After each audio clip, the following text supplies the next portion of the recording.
भगवान होता येईल. आणि भगवान म्हणजे काय आहे? खूप मोठा प्रश्न आहे. भगवान हे नाम आहे की विशेषण आहे? लोक म्हणतात नाम आहे. अरे नाम आहे, मग त्याला भगवान दास, भगवान बाबा असं का म्हणत नाही? भगवान हे विशेषण आहे आणि ते जसं भाग्य यावरून विशेषण म्हणलं भाग्यवान, तसं भगवत वरून भगवान हे विशेषण तयार झालं. जो कोणी भगवानचे गुण प्राप्त करील त्याला ते विशेषण लागू पडतं. दादाजी म्हणतात, आम्हाला सर्व भगवान म्हणतात, दादा भगवान, परंतु आमचे पद निर्विशेष अनुपमेय आहे. त्याला विशेषण काय देणार? या देहास देणार? या देहाचा तर नाश होणार आहे. आतमध्ये जो प्रगट झाला आहे तो भगवान आहे. अजब तऱ्हेचा प्रकाश पडला आहे. जो ह्या जगात स्वतंत्र झाला आहे तो, आणि ज्याच्यापेक्षा कोणी श्रेष्ठ नाही तो भगवान. श्रेष्ठ नाही आणि ज्युनियर कनिष्ठ पण नाही. आता कित्येकांना यमराज यमराज म्हणून घाबरून जायला होतं. यमराज काय आहे? यमराज नावाचं कोणी जनावर नाही. हा वास्तविकता नियमराज आहे. आणि नियमराज सर्व चालवतो. नियमराज जिवंत ठेवतो आणि नियमराजच मारतो. जर अशी खरी समजूत झाली तर मग काही भय किंवा भटकणे राहील का? कोणी सांगितलं की या जंगलाच्या रस्त्यातून तुला जायचे आहे आणि तेथे वाघ सिंह नाहीत.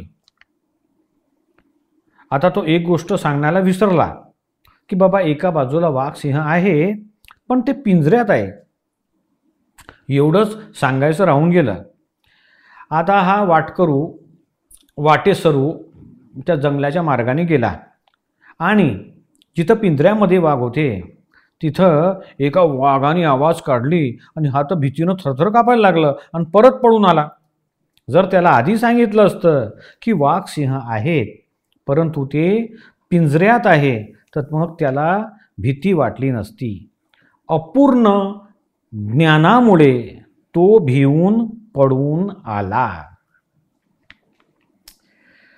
गुरुकिल्ली काय आहे हो?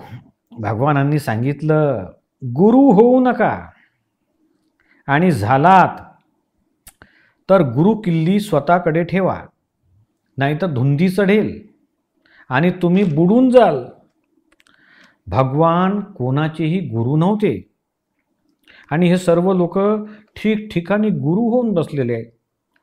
घरी 2 मुलं आणि बायको अशा गळ्यातल्या 3 घंटा सोडून 250 शिष्यरूपी घंटा गळ्यात अडकून बसलाय. अरे बुडून जाशील. गुरु म्हणजे खूप वजनदार, खूपच वजनदार. स्वतः बुडतो तर बुडतो, दुसऱ्याला सुद्धा बुडवतो. दादाश्री म्हणतात आम्ही लघुत्तम आहो, आम्ही लघु आहो, गुरु नाही. आम्ही लहानात लहान आहो. आम्ही स्वतः तर बुडणार नाहीच पण कोणाला बुडवणार सुद्धा नाही. आम्ही फुलासारखे हलके आहो. दादाश्री म्हणतात आम्ही स्वतः तरतो आणि सर्वांना तारतो, कारण आम्ही तरण तारण आहोत.